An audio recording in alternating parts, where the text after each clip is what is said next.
Hello বন্ধুরা, অন্যান্য দিনের মতো আজকেও চলে এসেছি নতুন একটি শিক্ষণীয় গল্প নিয়ে।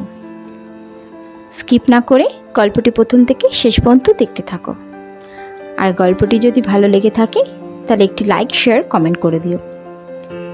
গল্পটি হলো নুড়ি পাথর পাছাই নিয়ে। গল্পটি 100 বছর পূর্বে ইতালি একটি ছোট্ট শহরের একজন ব্যবসায়ী মেয়ের বুদ্ধিদীপ্ত কাজের। একজন বৃদ্ধ ব্যবসায়ী তার ব্যবসার জন্য শহরে একজন রক্তচোষা মহাজনের কাছ থেকে কিছু টাকার ঋণ নিয়েছিলেন। কিন্তু কয়েকবার টানা লোকসান হওয়ায় এবং মহাজনের সুদের টাকা চক্রবৃদ্ধি হারে বেড়ে যাওয়ায় ব্যবসায়ীর জন্য টাকা পরিশোধ করা কঠিন হয়ে যায়। সে সময় মতো টাকা পরিশোধ করতে পারছিল না।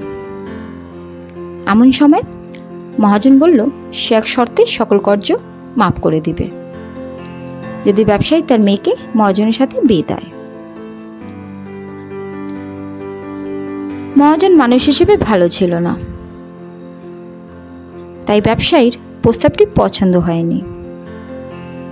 তখন মহাজন বলল, ঠিক আছে, তাহলে চলুন আমরা আপনার বাগানে থাকা সাদা এবং কালো নুড়ি পাথর দিয়ে একটি ভাগ্য পরীক্ষা করি।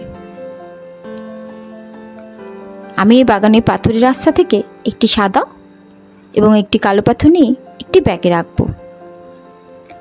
সেখান থেকে আপনার মেয়ে একটি পাথর তুলবে। যদি সে কালো পাথরটি তোলে তবে সে আমাকে বিয়ে করবে এবং আপনার সব ঋণ আমি ছেড়ে দেব। এবং সে যদি সাদা পাথরটি তোলে সেক্ষেত্রেও আমি আপনার ঋণ মকুব করে দেব, কিন্তু আপনার মেয়ের আমাকে বিয়ে করতে হবে না। এমন সময় যখন মহাজন বাগানের রাস্তাটি থেকে নুড়ি পাথর থলেতে রাখার জন্য তুলছিল, তখন মিঠি দেখে ফেলে যে মহাজন একটি সাদা এবং একটি কালো পাথরের বদলে দুটি কালো পাথর নিয়ে ব্যাগে রেখেছিল।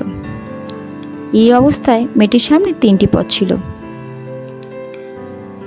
ব্যাগ থেকে পাথর বাছাই করতে অস্বীকার করা, ব্যাগ থেকে উভয় নুড়ি পাথর বের করে দিয়ে মহাজনের ষড়যন্ত্র প্রকাশ করে ফেলা, ব্যাগ 2টি কালো পাথর আছে জেনেও একটি পাথর তুলে বাবার স্বাধীনতার জন্য নিজেকে উৎসর্গ করা। কিন্তু এই প্রতিটি পদক্ষেপই তার এবং তার বাবার জন্য বিপদ ডেকে আনত। কিন্তু মেয়েটি যা করল তাতে মহাজন বোকা বনে গেল। মেয়েটি ব্যাগ থেকে একটি পাথর বের করে সেটি দেখার আগেই অজ্ঞাতবশত হাত থেকে পাথর রাস্তা ফেলে দিল এবং এমন ভান করল যে পাথরটি দুর্ঘটনাক্রমে নিচে পড়ে গেছে এবং রংটি দেখার সুযোগ হয়নি। সে মহাজনকে বলল যে, দেখুন তো কী বোকার মতো কাজ করলাম, পাথরের রংটি দেখার আগেই হাত থেকে পড়ে গেল। আমি কী রঙের পাথরটি তুলেছিলাম যাচাই করতে ব্যাগটি চেক করুন। ব্যাগে যেহেতু দ্বিতীয়টিও কালো পাথর ছিল, তাই মহাজনের শর্ত মোতাবেক পড়ে যাওয়া পাথরটিও সাদা হওয়ার কথা। এভাবেই মেয়েটি এবং তার বাবা মহাজনের ছলচাতুরি থেকে রেহাই পেল। তো এই গল্পটি থেকে বন্ধুরা আমরা কি শিক্ষা নিলাম? আমরা শিক্ষা নিলাম যে সবসময় কঠিন পরিস্থিতি থেকে বের হওয়ার উপায় থাকে। শুধুমাত্র মাথা ঠান্ডা করে একটু আউট অফ দ্য বক্স চিন্তা করতে হয়। আমাদের যে অপশনগুলো দেওয়া হয়েছে এর বাইরেও অপশন থাকতে পারে।